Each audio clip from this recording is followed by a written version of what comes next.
பார்த்தீங்கன்னா சமீப காலமாக பேட்டரி பைக் வந்து அதிகமாக ஃபயர் ஆகிறது வந்து நம்ம நிறைய இடத்துல பார்க்குறோம். குறிப்பாக சமீபத்தில் ஒரு தகப்பனும் மகளும் வந்து தீ விபத்தில் வந்து உயிரிழந்தது வந்து ரொம்பவே வருத்தம் அளிக்கக்கூடியது. அதை வந்து யாராலையும் ஈடுகட்ட முடியாது. இப்போ ஒரு பேட்டரி பைக் வெடிக்குது அப்படின்னு நம்ம எடுத்துக்கிட்டோம் அப்படின்னா, வெறும் பேட்டரி பைக் தான் வெடிக்குதா அப்படின்னு கேட்டால் கிடையவே கிடையாது. நிச்சயமாக ஒரு வளர்ச்சியும் புதிய புதிய கண்டுபிடிப்புகளும் வந்து ஒரு விபத்தில் வந்து இருந்திருக்கு. இன்னைக்கு வரைக்கும் வந்து பார்த்தீங்கன்னா, நம்ம சமையல் எரிவாயுன்னு சொல்லக்கூடிய கேஸ் சிலிண்டர் சுள்ளியில் ஆரம்பித்து பம்பு ஸ்டவ்வில் கிருஷ்ணால் ஸ்டவ்வில் ஆரம்பித்து இன்னைக்கு கேஸ் ஸ்டவ் வரைக்கும் வந்து நிப்பாட்டிருக்கோம். இன்னைக்கு வரைக்கும் அது ஃபயர் நடந்துக்கிட்டு தான் இருக்குது. பெரிய பெரிய ஷாப்பிங் மாலாக இருக்கட்டும், எல்லா இடத்துலையும் வந்து பார்த்தீங்கன்னா உங்களுக்கு ஒயரிங் போகக்கூடிய இடத்துல உங்களுக்கு ஃபயர் வரதான் செய்யுது. அப்படி இருக்கும்போது சேஃப்டி ப்ரிகாஷன் வந்து நமக்கு ரொம்ப முக்கியம். ஆரம்பத்தில் நம்ம கத்தியை பயன்படுத்த தெரியாமல் காலத்தில் இருக்கும்போது கத்தியால் அதிக விபத்துக்கு நடந்திருக்கு. அதை நம்ம பயன்படுத்துறதுக்கு பிறகு தான். உதாரணத்துக்கு நீங்கள் ஆண்ட்ராய்டு ஃபோன் எடுத்துக்கோமே, ஆண்ட்ராய்டு ஃபோனும் அதே ஒரு சேம் ரூல் தான். இப்போ அதே மாதிரி தான் இப்போ பேட்டரி பைக்கும்.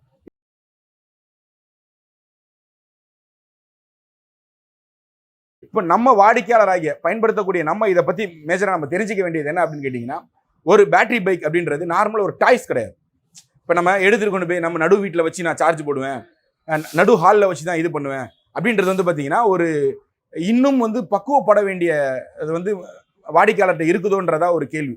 குறிப்பாக உதாரணத்துக்கு அது வந்து ஒரு 1 கிலோவாட்ஸ் பேட்டரி, அது 1000 வாட்ஸ் பேட்டரி அப்படின்னாலே 1 கிலோவாட்ஸ் சொல்லுவோம். இப்போ 1 கிலோவாட்ஸ்ன்றது ஒரு பெரிய ஒரு எக்ஸ்ப்ளோசிவ் பேட்டரி. இதை வந்து மூவிங்காக வேண்டி நம்ம பேட்டரியோடைய ஒரு சென்டர் பிளேஸில் நம்ம வைக்கிறோம்.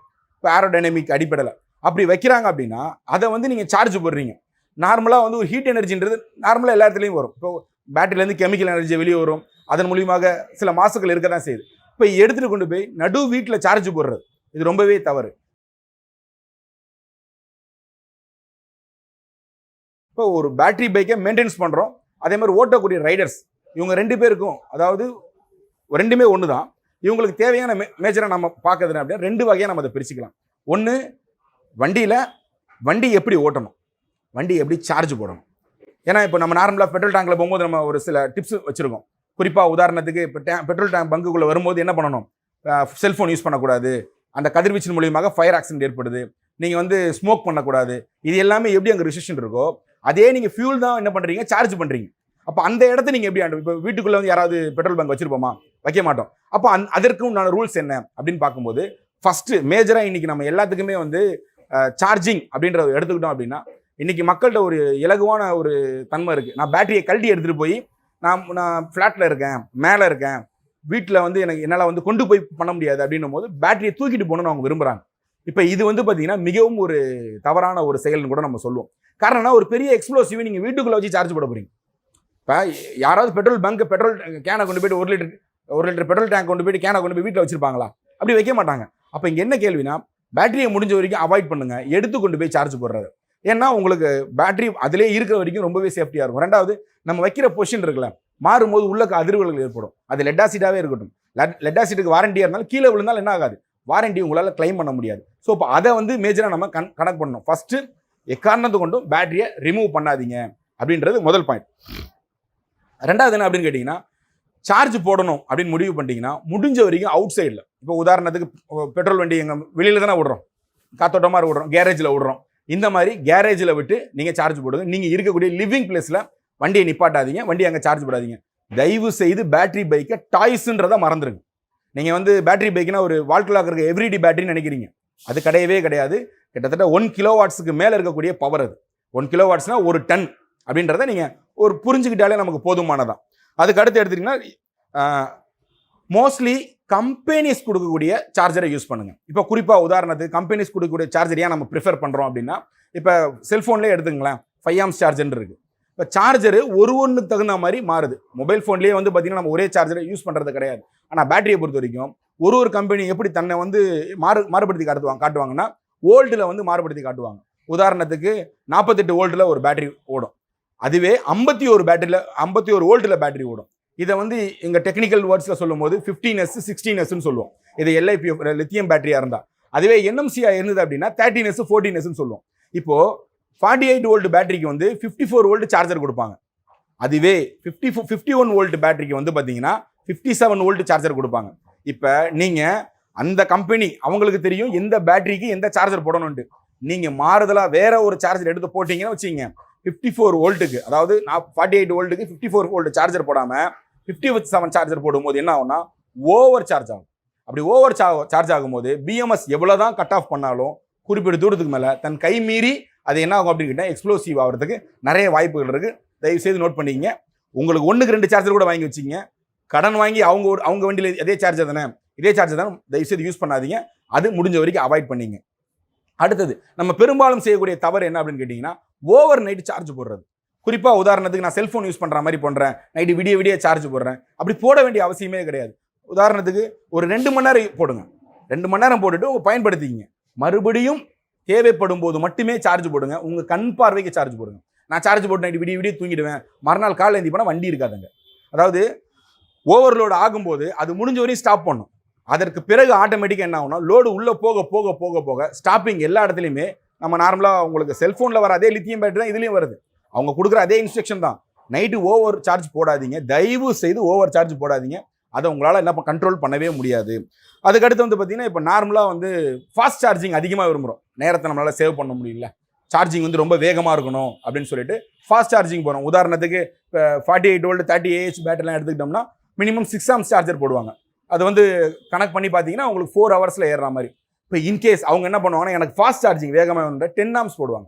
இப்போ 10 ஆம்ஸ் அப்படின்னு யூஸ் பண்ணும்போது அவங்க ஃப்ளக் என்ன யூஸ் பண்ணுவாங்க, நார்மலாக வீட்டில் இருக்கக்கூடிய 5 ஆம்ஸ் ஃப்ளக் யூஸ் பண்ணுவாங்க. இது பார்த்தீங்கன்னா எப்பவுமே ஷார்ட் சர்க்யூட் ஆகும்போது தான் உங்களுக்கு ஃபயரே அதிகமாகும். அப்போ நீங்கள் எப்பவுமே சார்ஜிங் ஃப்ளக், இப்போ உதாரணத்துக்கு வீட்டுக்கு ஏசிக்கு வச்சுருக்கோம்ல 15 ஆம்ஸ் ஃப்ளக், அந்த மாதிரி ஃப்ளக்கை ப்ரிஃபர் பண்ணும்போது ஆட்டோமேட்டிக்காக உங்களுக்கு லோடு சீராக, அதாவது கரெக்டாக போகும். ஃப்ளக்கை பர்ஃபெக்டாக யூஸ் பண்ணிக்கிங்க. அதுக்கு அடுத்தது முடிஞ்ச வரைக்கும் திரும்ப திரும்ப சொல்கிறது ஒன்று தான், வண்டியை ஓட்டிட்டு வரீங்க அப்படின்னா வந்த உடனே தயவு செய்து சார்ஜ் போடாதீங்க. காரணம் என்ன அப்படின்னு கேட்டிங்கன்னா ஒரு வாட்சில் உள்ள clockwise anti clockwise மாதிரி கனெக்ட் பண்ணிங்க. நார்மலாக ஒரு சர்க்கியூட் க்ளோஸ் ஆகணும், அதாவது மைனஸில் உள்ள உங்களுக்கு கேத்தோடு ஆனோடு வழியாக போய் ஓல்டு சர்க்கியூட் க்ளோஸ் ஆகி மறுபடியும் மைனஸில் வருது அப்படின்னா அது கிளாக் வைஸ்னு வச்சுக்கிங்க. அது சார்ஜின்னு ஒரு பேச்சுக்கு நீங்கள் வச்சுக்கிட்டீங்க அப்படின்னா, ரன்னிங்னு வச்சுக்கிட்டீங்க அப்படின்னா, பவர் வெளியில் போகுதுன்னு வச்சுக்கிட்டிங்கன்னா அது மறுபடியும் சார்ஜ் ஆகி ரிட்டர்ன் வரும்போது அது ஆன்டி கிளாக் வைஸில் மறுபடியும் உள்ளே வரணும். இப்போ நீங்கள் வண்டி ஓட்டிட்டு வரும்போதே ஒரு வார்மில் பார்த்தீங்கன்னா ஒரு விதமான ஹீட்டில் தான் இருக்கும். பேட்டரியோடைய கெமிக்கல் ரியாக்ஷன்ஸ் மாறுதலாக நிற்கிது.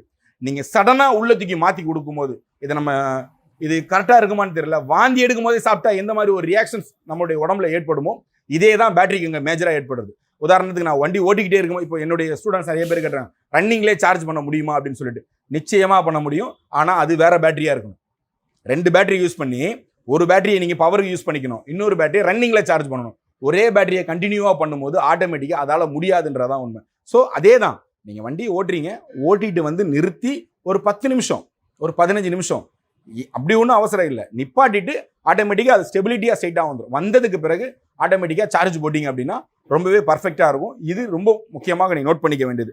கடைசியாக பார்த்தீங்கன்னா சார்ஜிங்கை பொறுத்த வரைக்கும் எம்சிபி ஆஃப் பண்ணுங்க. அதாவது உங்களுக்கு எம்சிபின்றது ரொம்ப முக்கியமான ஒரு பார்ட். இப்போ நம்ம நார்மலாக ஃபியூஸ் மாதிரி தான் அதுவும். நீங்கள் எம்சிபி ஆஃப் பண்ணிவிட்டு சார்ஜ் போடுங்க. கேர்ஃபுல்லாக ஹேண்டில் பண்ணுங்க. பெட்ரோல் வண்டி நம்ம எப்படி சார் ஹேண்டில் பண்ணுவோம்? பெட்ரோல் பேங்க் பக்கத்தில் தம் அடிக்க மாட்டோம், ஒரு பற்ற வைக்க மாட்டோம், எந்த ஒரு ஃபயருமே அதில். அதே தான் பேட்டரிக்கும். நீங்கள் பேட்டரி பக்கத்தில் உட்காந்து அதுவும் எக்ஸ்ப்ளோசிவ் தான். ஸோ அப்போ அதை கேர்ஃபுல்லாக ஹேண்டில் பண்ணுங்கள். எம்சிபி ஆஃப் பண்ணிட்டீங்கனாலே ஆட்டோமேட்டிக்காக வோல்ட் எல்லாமே கட் ஆஃப் ஆகிடும். சார்ஜ் போடுறது மாதிரி எம்சிபி ஆஃப் பண்ணிங்க, வண்டி மூவ் பண்ண தேவையில்லை. உங்களுக்கு கெமிக்கல் ரியாக்ஷன் மாறுதல் நடக்காது, உள்ளே போக வேண்டிய வோல்ட் மட்டும் தான் உள்ளே போகும். ஸோ அதை யூஸ் பண்ணிட்டீங்கனாலே சார்ஜிங்கில் இதை நீங்கள் கரெக்டாக பயன்படுத்தினாலே நிச்சயமாக 97% விபத்தை தவிர்க்கலாம். விபத்து நடக்கக்கூடாதுன்றதான் நம்மளுடைய பேர் அபாவம். ஆனால் நிச்சயமாக ஒரு கண்டுபிடிப்புகளும் ஒரு புதிய சாதனங்களும் விபத்தின் மூலியமாக தான் பார்த்தீங்கன்னா பரிணாம வளர்ச்சி அடையுதுன்றதான் காலத்துடைய வரலாற்றுடைய ஒரு ஆவணமாக இருக்குது. ஸோ சார்ஜிங் செக்டரை இப்போ நம்ம முடிச்சிட்டோம். இப்போ வண்டி ஓட்டுறோம் அப்படின்னா உதாரணத்துக்கு எடுத்துங்களேன், இப்போ சார்ஜிங் முடிச்சாச்சு, சார்ஜ் மேஜரான பாட்டு முடிஞ்சு. இப்போ வண்டி ஓடுறோம்னா வண்டி எப்படி ஓட்டும்? உதாரணத்துக்கு பெட்ரோல் இன்ஜினில் நம்ம தெளிவாகவே சொல்லுவாங்க, நார்மலாகவே காலையில் எடுத்தோடனே செல்ஃப் போடாதீங்க. ஏன்னா பேட்டரி எல்லாமே அதனுடைய கூலிங் கெப்பாசிட்டி ஒரு பேட்டரியுடைய வோல்ட்டும் ஒரு மாறுதலாக இருக்கும். ஃபஸ்ட்டு எடுத்தோடனே கிக் ஸ்டார்ட் பண்ணுங்கள். கிக் ஸ்டார்ட் பண்ணி ஒரு 2 நிமிஷம் ஹைட்லிங் ஓட விட்டோடனே எல்லாமே ஒரு நார்மல் ஸ்டெடிக்கு வந்துடும் அப்படின்னு சொல்லுவாங்க. காரணம் அவங்க சொல்லும்போது நம்ம கிளாஸ்லேயே சொல்லி கொடுப்போம். என்ன அப்படின்னா, நல்லா தூங்குறவனை தட்டி எழுப்பி ஓடுனா ஓட முடியாது. அப்போ அது என்ன ஆகும் அப்படின்னா வண்டி இன்ஜினுக்கு ஒரு பிரச்சனை ஏற்படும். அதே ஃபார்முலா தான் வண்டிக்கும் பேட்டரி பைக்குக்கும். எப்படி அதை ஓட்டலாம் அப்படின்னு கேட்டிங்கன்னா ரொம்ப சிம்பிள். காலையில் எம்சிபியை நீங்கள் விடும்போது எப்பவுமே வண்டியை சாவி ஆஃப் பண்ணிவிட்டு ஓட்ட மாட்டீங்க அப்படின்ற ஒரு முடிவு வந்துருச்சு அப்படின்னா எம்சிபியை ஆஃப் பண்ணிடுங்க. நீங்கள் வண்டியை ஓட்ட போகிறீங்கன்னு மட்டும்தான் எம்சிபி ஆன் பண்ணணும். அதுதான் வந்து பார்த்தீங்கன்னா பேட்டரியிலேருந்து ஒயரிங் சர்க்யூட்டுக்கு உங்களுக்கு ஓல்டு போகிறது. இப்போ நீங்கள் ஃபஸ்ட்டு எம்சிபி ஆன் பண்ண உடனே எடுத்தோடனே வண்டியை முறுக்காமல் ஒரு நிமிஷம், அதாவது 30லேருந்து 60 நொடி லைட்டாக த்ராட்டலில் கொடுத்து மூவ் பண்ணீங்க அப்படின்னா பேட்டரியுடைய கெமிக்கல் ரியாக்ஷன் வந்து நார்மல் மோடுக்கு வந்து நிற்கும், ஆக்டிவ் மோடில் வந்து நிற்கும். வந்ததுக்கு பிறகு நீங்கள் ஓட்டினீங்க அப்படின்னா ரொம்பவே பர்ஃபெக்டாக இருக்கும் அப்படின்றது ரொம்ப முக்கியமான ஒரு கேள்வி. அடுத்தது மந்த்லி ஒன்ஸ், அதாவது வண்டி ஓட்டும் போது இவ்வளோதான். காலையில் எந்திக்கிறீங்க, எந்திரிச்ச உடனே என்ன பண்ணுறீங்க, சென்டர் ஸ்டாண்டு போட்டிக்கிறீங்க, ஒரு மூவ் பண்ணிவிட்டு வண்டி ஓடினதுக்கப்புறம் யூஸ் பண்ணிங்க. அதுக்கப்புறம் மந்த்லி ஒன்ஸு நார்மலாக உங்களுடைய சர்வீஸ் சென்டரில் போய் ஒரு செக் பண்ணிங்க. மேஜராக அவங்க செக்கிங் அப்படின்னா என்ன, இன்ஜினியர் மாற்ற மாட்டாங்க, கியர் பாக்ஸ் ஆயில் இந்த மாதிரிலாம் எதுவுமே வராது. அவங்க செக்கிங் என்ன அப்படின்னா இது ஃபுல்லாக ஒயரிங் லைன்ஸ் அப்படின்றதுனால ஒயரிங் கனெக்டர்ஸ்லாம் கரெக்டாக இருக்கா அப்படின்னு பார்ப்பாங்க. குறிப்பாக உதாரணத்துக்கு பேட்டரியில் வந்து பார்த்தீங்கன்னா பாசிட்டிவ் டெர்மினல் நெகட்டிவ் டெர்மினலும் உங்களுக்கு வந்து பார்த்தீங்கன்னா ஜாயிண்ட் ஆகும். இப்போ நான் உங்களுக்கு அதை காட்டுறேன். இப்போ அந்த ரெண்டுமே ஜாயிண்ட் ஆகும்போது அந்த இடத்துல வந்து ஸ்பார்க் உருவாகும். இப்போ நீங்கள் கழட்டி மாட்டும் போது அதே ப்ராப்ளம் தான் நடக்கும். புரியுதுங்களா? அது செட்டிங்காக இருக்கும்போது ஒன்றும் ப்ராப்ளம் கிடையாது. அப்போ இந்த இடத்துல எங்கெல்லாம் ஸ்பார்க் உருவாகுதோ அந்த இடத்துல ஃபயர் ஆகிறதுக்கு வாய்ப்புகள் இருக்குது. அப்போ அவங்க என்ன பண்ணுவாங்கன்னா எடுத்து க்ளீன் பண்ணிவிட்டு, ஏன்னா ஓல்டு டிரான்ஸ்மிஷன் ஆகக்கூடிய இடம், அந்த இடத்த வந்து மெயின்டைன் பண்ணுவாங்க, ஒரு க்ளீன் பண்ணி தருவாங்க. இது வந்து மேஜராக இருக்கும். அதே மாதிரி ஒயரிங் செக்டர்ஸ், ஒயரில் எங்கெங்கெல்லாம் இருக்குது. ஏன்னா இப்போ பெட்ரோல் இன்ஜின் மாதிரி கிடையாது, இது வந்து ஃபுல்லாக வந்து பார்த்தீங்கன்னா உங்களுக்கு எலக்ட்ரிக்கல் ஐட்டம் மூவ் பண்ணுறதுனால அந்த ஒயரிங் செக்டர்ஸை அவங்க பக்காவாக செக் பண்ணி தருவாங்க.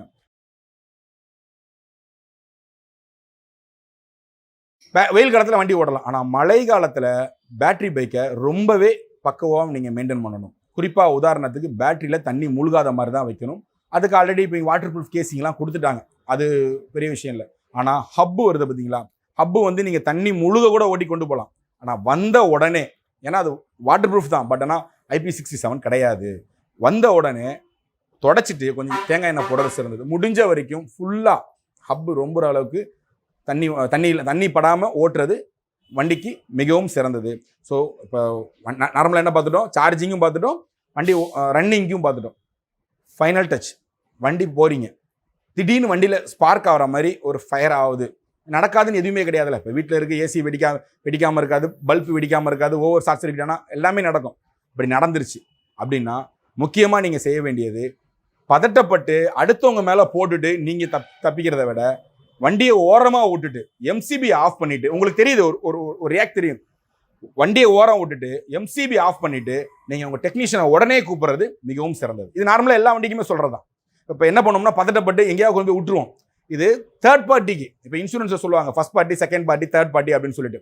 அது தேர்ட் பார்ட்டிக்கு தான், யாருனே தெரியாத அப்பாவிக்கு தான் ஒரு பெரிய ஒரு விபத்தை ஏற்படுத்தும். நிறைய பெட்ரோல் பங்க்ல வந்துன்னா பெட்ரோல் ஃபயர் ஆகும்போது, பெட்ரோல் வண்டி யார் வண்டி ஃபயர் ஆகுதோ அவங்க தப்பிச்சிருவாங்க, பக்கத்தில் இருக்கவங்க தெரியாமல் போய் அவனுக்கு தான் விபத்து அதிகமாக நடப்படும். அதே மாதிரி உங்களுக்கு ஃபயர் ஆக போகுது அப்படின்னா அது ஒரு பெரிய ஒரு எதாவது சொல்கிறது, ஒரு பெருசாக எடுத்துக்காமல் அதுலேருந்து நீங்கள் சேஃப்டியாக எவ்வளோ அவாய்ட் பண்ணிக்கிறீங்களோ அதே மாதிரி தேர்ட் பார்ட்டி நீங்கள் அவாய்ட் பண்ணிங்க. முடிஞ்ச வரையும் ஓரமாக விட்டுட்டு எம்சிபி ஆஃப் பண்ணிடுங்க. பேட்டரி செக்டார் வெளியில் எங்கேயுமே மூவ் ஆகாது. ஓகே, இப்போ இது இவ்வளோ தான் ரன்னிங்கை பொறுத்த வரைக்கும், ரன்னிங்க்கும் சார்ஜிங்கும். கடைசியாக வந்து மேனுஃபேக்சரர்ஸ் கம்பெனிஸ், ஏன்னா வந்து இன்றைக்கி வந்து பெரிய பெரிய கம்பெனிகளாம் வந்து பார்த்திங்கன்னா புதிதாக வளர்ந்து வரக்கூடிய நியூ என்டர்பிரனரை வந்து நசுக்குதா அப்படின்ற கேள்விகள் வந்து பல இடத்துல இருக்குது. அதனுடைய ஒரு நீட்சியாக கூட நம்ம இதை பார்க்க வேண்டியதாக இருக்குது. குறிப்பாக அவங்களுக்கு தெரியாது கிடையாது, ஏன்னா அவங்களுடைய வாகனங்கள் இன்றைக்கி பெரிய ஜாம்பவான்னு சொல்லக்கூடிய கம்பெனி வாகனங்கள்லாம் அதிகமாகவே ஃபயர் ஆகிருக்கு. ஆனால் அதெல்லாம் இந்த அளவுக்கு பெரிய ஒரு இஷ்யூ ஆக்கப்படலை. நிச்சயமாக நாம் விபத்துகளை அங்கீகரிக்கலை, விபத்துக்களாக பார்க்கணும் தான் நம்ம சொல்கிறோம். யாரும் வந்து ஒரு புதிதாக வளர்ந்து வர்றவங்க இவங்க சரியாக வராது, இனிமேல் வந்து கம்பெனி வண்டி மட்டும்தான் வாங்கணும். கம்பெனின்றது என்னன்றது எனக்கு தெரியல. எனக்கு கிட்டத்தட்ட நான் ரொம்ப ஓப்பனாக உடச்சே சொல்வேன், கிட்டத்தட்ட எல்லா கம்பெனிகளும் சைனாலேருந்து பார்ட்ஸ் வாங்காமல் பண்ணவே முடியாது. இதை நான் இதை விட ஓப்பனாக என்னால் சொல்ல முடியாது. நீங்கள் எந்த கம்பெனியும் எடுத்துக்கங்க, ஃபேம் 2ல இருந்து ஒரு சில கம்பெனிகள் வெளியே ரிஜெக்ட் ஆகப்பட்டது. பகிரங்கமாக 15 பொருட்கள் வந்து இந்தியாவுடைய மேக்காக இருக்கணும். இப்போ அவங்க மேஜராக அப்படி தான் பண்ணுறாங்க. அது நீங்கள் சொல்லக்கூடிய எவ்வளோ பெரிய கம்பெனியாக இருக்கட்டும், கம்பெனின்ற ஒரு வார்த்தையை வந்து பார்த்தீங்கன்னா பெரிய கம்பெனிக்கு மட்டுமே, அதாவது வளர்ந்த பெரிய கம்பெனிக்கு மட்டுமே பொருந்துனது கிடையாது, நியூ என்டர்பிரனருக்கும் பொருந்தும். நீங்கள் அவங்களுக்கும் ஆதரவு கொடுக்கணும். ஏன்னா அவங்க செஞ்ச அதே தவிர இவங்க செய்கிறாங்க. விபத்துக்களாக மட்டுமே பாருங்க. அதனால் பேட்டரி பைக் வந்து ஒட்டுமொத்தமாக போயிடும் அப்படின்றத தயவு செய்து வாடிக்கையாளர் அதை சிந்திக்காதீங்க. காரணம் என்ன அப்படின்னு கேட்டிங்கன்னா, கண்டிப்பாக ஒரு காலமும் ஒரு நம்ம அப்டேட் ஆகி மாறி தான் வந்திருக்கும். புரியுதுங்களா? ஒரு நேரத்தில் வந்து நம்ம சொல்லி எடுப்பு தான் யூஸ் பண்ணிட்டு இருந்தோம். அப்புறம் கிரோசின் வந்தோடனே கிரோசினை வந்து நம்ம என்ன பண்ணோம், அடாப்ட் பண்ண ஆரம்பித்தோம். அதற்கு பிறகு கேஸை ஏற்றுக்கிட்டோம். இன்னைக்கு எலக்ட்ரிக் ஸ்டவ் வந்து நிற்கிறோம். இப்போ அதே மாதிரி தான் பெட்ரோலுக்கு பிறகு மாற்று அப்படின்னு வரும்போது நம்ம கோ கிரீன் கோ எலக்ட்ரிக்ன்ற மாதிரி எலக்ட்ரிக் பைக் வந்திருக்கும். அதில் சில தவிர்க்க முடியாத ஒரு சில விஷயங்கள் இருக்க தான் செய்யுது. அதை நாம் தான் சரி செய்யணும், கையாள வேண்டிய நாம் சரி செய்யணும். இப்போ கம்பெனிக்கு நம்ம முக்கியமாக சொல்றது என்ன அப்படின்னு கேட்டிங்கன்னா, குறிப்பாக உதாரணத்துக்கு நீங்கள் முடிஞ்ச வரைக்கும் என்எம்சி பேட்டரியை அவாய்ட் பண்ணிக்கிறது மிகவும் சிறந்தது. எல்எஃப்பி யூஸ் பண்ணுங்க. லித்தியம் அயனை விட லித்தியம் பாஸ்பரேட், ஏன்னா ஆல்ரெடி நம்ம சொல்லியிருந்தோம் என்எம்சின்றது நிக்கல் மேக்னேஸ் கோபால்ட், என்சிஎம்னு கூட சொல்லலாம். ஸோ அப்போ அந்த கோபால்ட் வந்து அதிகமாக வெடிக்கக்கூடியது. நாம் பார்த்த எல்லா வாகனமுமே வந்து லித்தியம் அயன் பேட்டரி தான் வெடிச்சது, டம்மு. ஆனால் அதே பாஸ்பரேட்டாக இருந்தது அப்படின்னா, பாஸ்பரேட்டில் ஒரு பிரச்சனை என்னன்னா, இடம் கொஞ்சம் ரொம்ப பெருசாக இருக்கும், அதை வைக்கிறது கொஞ்சம் சிரமமாக இருக்கும், வெயிட்டும் ஜாஸ்தி. பட் ஆனால் சைக்கிளிங் நிறைய இருக்கும். அது மேனுஃபேக்சர் பண்ணுறவங்களுக்கு நல்லாவே தெரியும். முடிஞ்ச வரைக்கும் என்ன பண்ணுங்க அப்படின்னு கேட்டிங்கன்னா, நீங்கள் வாடிக்கையாளராகி நீங்கள் என்ன, நான் என்னுடைய பேட்டரி எடுத்துகிட்டு போகணும் அப்படின்றத நீங்கள் கேட்கலனால மேனுஃபேக்சர் ஸ்டெபிலிட்டியாக உள்ள உங்கள் பேட்டரியை வச்சு கொடுத்துருவாங்க. அப்படி வைக்கும் போது கண்டிப்பாக அவங்க யோசிச்சு தான் செய்யணும், அவங்க கம்பெனி பேர் போதில்லை அப்படின்னு அடிப்படையில். இன்றைக்கி வந்து பார்த்தீங்கன்னா பல யூடியூபர்ஸ் என்ன சொல்கிறாங்கன்னா, அவங்க ப்ரொமோட் பண்ணவே இல்லை, நான் இந்த கம்பெனிலாம் ரொம்ப மோசம் அப்படின்ற அளவுக்கு நம்ம பார்க்குறோம். அது ரொம்ப வருத்தம் அளிக்குது. அதாவது எனக்கு ஒரு சலுகைகள் அங்கேருந்து கிடைக்கல அப்படின்னா அந்த கம்பெனியே மோசமான கம்பெனி அப்படின்றதெல்லாம் வந்து பார்த்தீங்கன்னா நம்மளால் அதை ஏற்றுக்க முடியாது, தவிர்த்து கொள்ள வேண்டிய ஒரு விஷயம். காரணம் ஏன்னா ஒருத்தர் தோற்று இருக்கும்போது அவன் மேலே ஏறி நிற்கிறது. சொல்ல வேண்டியதே இல்லை, எல்லா பேட்டரி பைக், அதாவது பெட்ரோல் வண்டியும் வெடிக்கும், பேட்டரி பைக்கும் வெடிக்கும். அதை நீங்கள் வெஹிக்கிளாக பாருங்கள், எக்ஸ்ப்ளோசிவ் தான். கூடங்குளம் அணுமலையிலும் தான் அது, பேட்டரியும் அதே மாதிரி தான். அப்போது ஒரு பார்வையை வந்து நம்ம வந்து ஒருத்தர் தோற்று இருக்கும் போது அந்த கம்பெனி பேர், அந்த கம்பெனி நான் வந்து ரெக்கமெண்டே பண்ண மாட்டேன், அதெல்லாம் வந்து முடிஞ்ச வரைக்கும் தவிர்த்துக்கிறது. அதுவும் நிறைய மூத்த சகோதரர்கள் வந்து அதை தவிர்த்துக்கிறது, நம்மளாம் அவங்கள ரொம்பவே கண்ணியமாக மதிக்கக்கூடிய ஆள், அதை தவிர்த்துக்கணும்னு நம்ம விரும்புகிறோம். ஓகே, அவ்வளோ. அடுத்து வந்து பார்த்தீங்கன்னா அவங்க அவாய்ட் பண்ண வேண்டியது அந்த என்எம்சி, அவன் பேட்டரியை அவாய்ட் பண்ணிக்கணும். அடுத்தது முடிஞ்ச வரைக்கும் பிராண்டு சாக்கெட்ஸ் யூஸ் பண்ணணும். ஏன்னா பேட்டரி டு கனெக்டர்னு சொல்கிறோம்ல, அதை வந்து இன்னைக்கு ஆண்ட்ரசன்லாம் வந்து பார்த்தீங்கன்னா அதில் ஒரிஜினல் குவாலிட்டி லோக்கல் குவாலிட்டி நிறைய வந்துருச்சு. ஏன்னா ஆண்ட்ரஸ் சாக்கெட்டுக்கு 1200 கிட்ட வருது. அது வந்து பார்த்தீங்கன்னா சில்வர் கோட்டிங்கில் வரும், முடிஞ்ச வரைக்கும் ஸ்பார்க்கை வந்து தடுக்கிறதுக்காக வேண்டி. ஸோ இப்போ அந்த மாதிரி டிசி ஒயரோட வர்றதுனால அதை யூஸ் பண்ணுறது ரொம்பவும் சிறந்ததாக இருக்கும். கடைசியாக வந்து சார்ஜர் தயவு செய்து அலுமினிய கேசிங் ஆர் அயன் கேசிங்கை இருக்கிற சார்ஜரை ப்ரெஃபர் பண்ணுங்கள். பிளாஸ்டிக் சார்ஜர் அவங்க கஸ்டமர் கம்மியாக கேட்குறாங்க, இன்றைக்கி அங்கே கிடைக்கிது இங்கே கிடைக்கிது அப்படின்ற மாதிரி நார்மல் கஸ்டமர்ஸும் சரி, கம்பெனிஸ் மோஸ்ட்லி பிளாஸ்டிக் சார்ஜரை வந்து ரெஃபர் பண்ணவே மாட்டாங்க. ஏன்னா அவங்களுக்கு அதில் தெரியும் கட் ஆஃப் ஆனாலே அது என்ன பண்ணும் அப்படின்னு சொல்லிட்டு. ஸோ அதை முடிஞ்ச வரைக்கும் அவாய்ட் பண்ணிங்க.